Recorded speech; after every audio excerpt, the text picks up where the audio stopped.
అదే RTV app వార్తల్ని క్షణాల్లో చదివే అవకాశం ఉంటుంది. ఒక న్యూస్ పేపర్, ఒక టెలివిజన్ ఛానల్ మీ చేతుల్లో ఎప్పుడూ ఉంటాయి. అస్సలాము అలైకుం. ఉదయగిరి పట్టణంలో శ్రీ శ్రీ సయ్యద్ అబ్దుల్ ఖాదర్ ఖాన్ సాహబ్ వారి 220వ గంధ మహోత్సవాన్ని జరుపుకుంటున్నాము.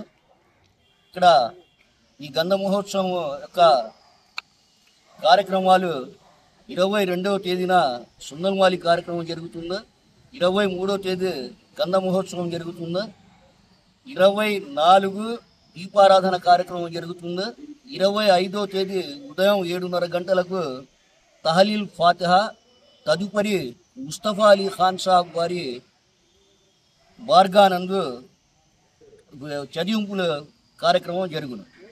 ప్రధానంగా శ్రీ శ్రీ సయ్యద్ ఖాన్ సాబ్ అలీ గారు, వీరి తండ్రి గారైనటువంటి ముస్తఫా అలీ ఖాన్ సాబ్ గారు బీజాపూర్ నుండి ఆర్కాట్ నవాబుల కాలంలో ఉదయగిరి పట్టణానికి రావడం జరిగింది. ఆయన ఒక స్కాలర్గా బీజాపూర్ ఇస్లామిక్ యూనివర్సిటీలో ఉన్నారు.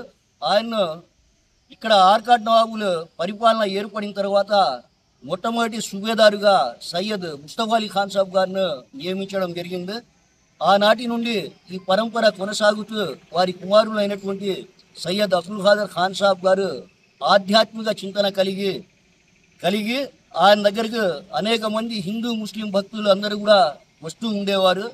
ఆయన దగ్గర శిష్యరికం చేసినటువంటి వాళ్ళు, తర్వాత ఆయన దగ్గరికి వచ్చిపోయేటువంటి వాళ్లకు వారి సమస్యలు ఏదైనా కానీ ఉంటే అవి ఆ సమస్యల పరిష్కారం కూడా ఆయన చెబుతూ ఉండేవారు. ఆ విశ్వాసం నేటికి కూడా హిందూ ముస్లింల ఐక్యతకు దారితీసి ఈ గంధ మహోత్సవము మూడు రోజుల పాటు అత్యంత వైభవంగా జరుగుతుంది. ఈ కార్యక్రమాల్లో ఈనాడు ఉన్నటువంటి శ్రీ గౌరవనీయులైనటువంటి వేమిరెడ్డి ప్రభాకర్ రెడ్డి గారు, నెల్లూరు పార్లమెంట్ సభ్యులు, అలాగే ఉదయగిరి గౌరవ శాసనసభ్యులు కాకర్ల సురేష్ గారు, అలాగే కావలి శాసనసభ్యులు గత 10 ఏళ్ల నుండి నిరంతరము దర్గా అభివృద్ధిలో ప్రత్యేకమైనటువంటి పాత్రను వహిస్తూ ఉన్నటువంటి కావ్య కృష్ణారెడ్డి గారు ఈ గంధ మహోత్సవంలో పాల్గొంటారు. కావున భక్తులందరూ కూడా ఈ గంధ మహోత్సవంలో పాల్గొనవలసిందిగా దర్గా కమిటీ సభ్యులైనటువంటి మేమందరము మిమ్మల్ని సవినయంగా కోరుతున్నాము. నందిపాడు గ్రామము తర్వాత ఇలాగే ఒక 5 గ్రామాలకు మీరు జాగిస్తారు. 5 గ్రామాలకు అబ్దుల్ ఖాదర్ ఖాన్ సాహబ్ జాగీర్దారు. నందిపాడు గ్రామాన్ని ఒక బ్రాహ్మణ పండితుడు దీవాను, ఇతని దగ్గర ఉండే దీవాను అడిగారు ఆ గ్రామంలో ఇచ్చేయండి అని. దీనికని వీరు అడిగితే వచ్చే ప్రయాణికులు బాటసారులకు కొంత ఆహారపు ఏర్పాట్లు చేసి ఒక సత్రంగా రెస్ట్ కోసం నేను ఏర్పాటు చేయదలుచుకున్నాను మీ జాగీరులో,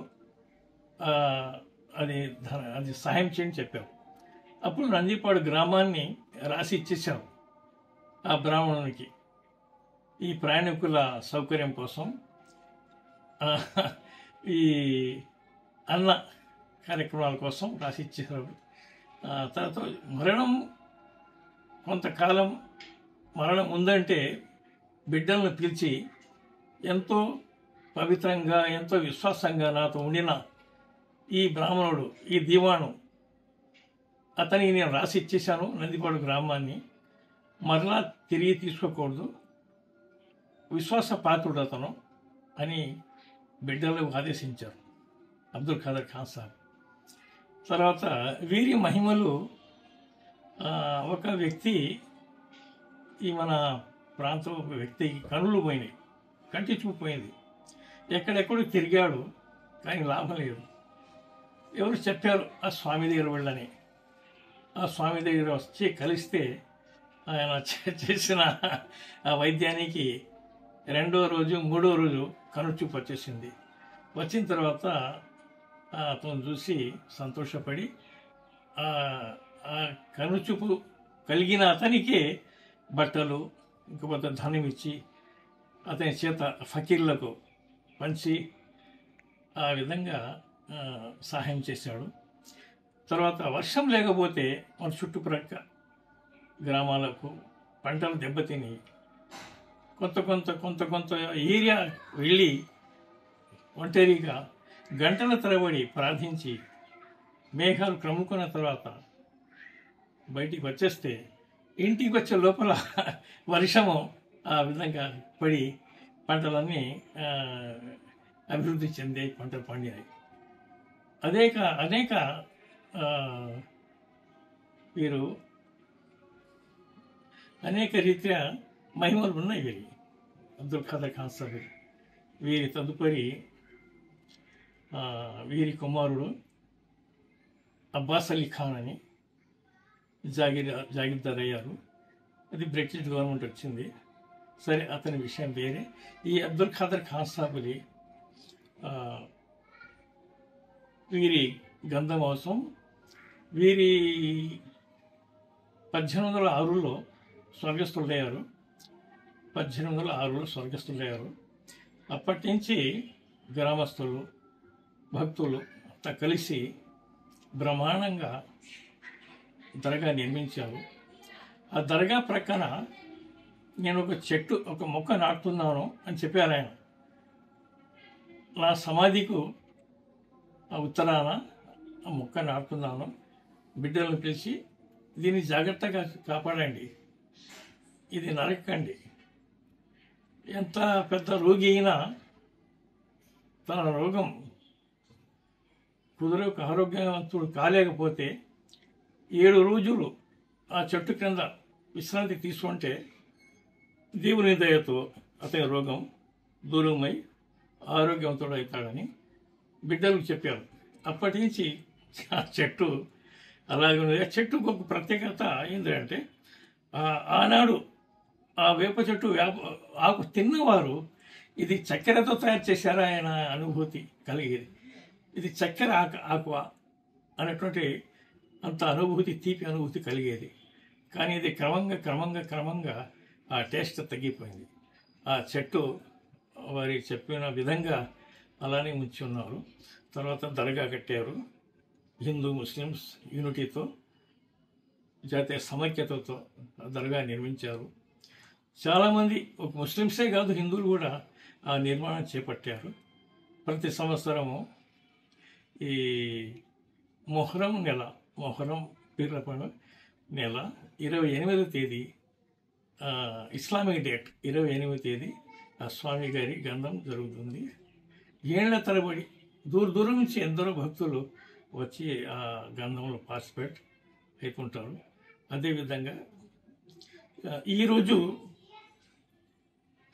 రేపు సందల మాలి అని గంధం పూసే ముందు, అసలు గంధానికి ముందు ఒకరోజు రాత్రి సందల్ మాని అని ఒక కార్యక్రమం ఉంటుంది.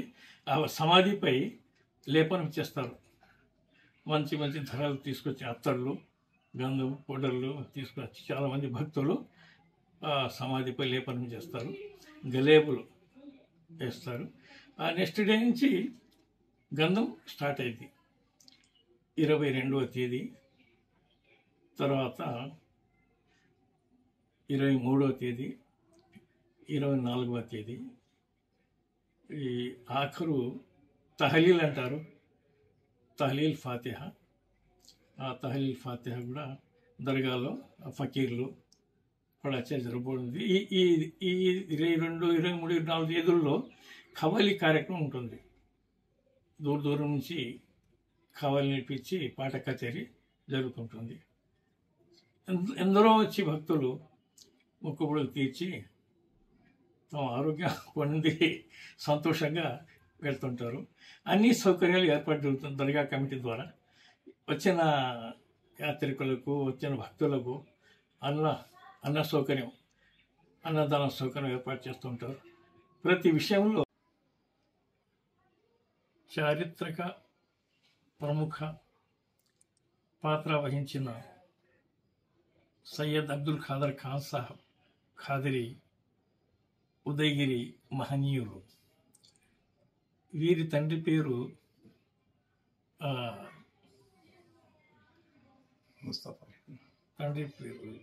బద్రుద్దీన్ అలీ ఖాన్ సాహబ్. తండ్రి పేరు బదరుద్దీన్ అలీ ఖాన్ సాహబ్. వీరి జేజనాయన ముస్తఫా అలీ ఖాన్ సాహబ్.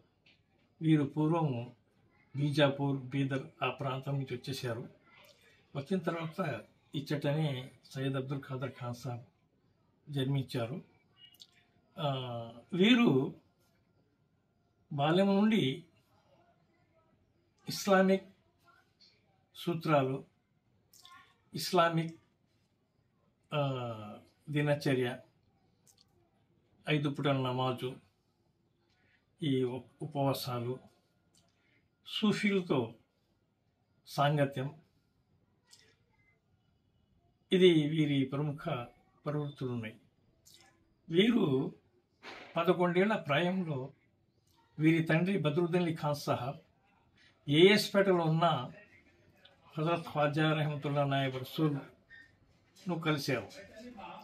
కలిసి తండ్రి గారి తీసుకువెళ్ళి ఆయనకు అప్పగించారు నాయబ్ రసూల్కు. ఈ ఆధ్యాత్మిక రీత్యా ఇతని గురించి కొంచెం శ్రద్ధ తీసుకొని చెప్పారు.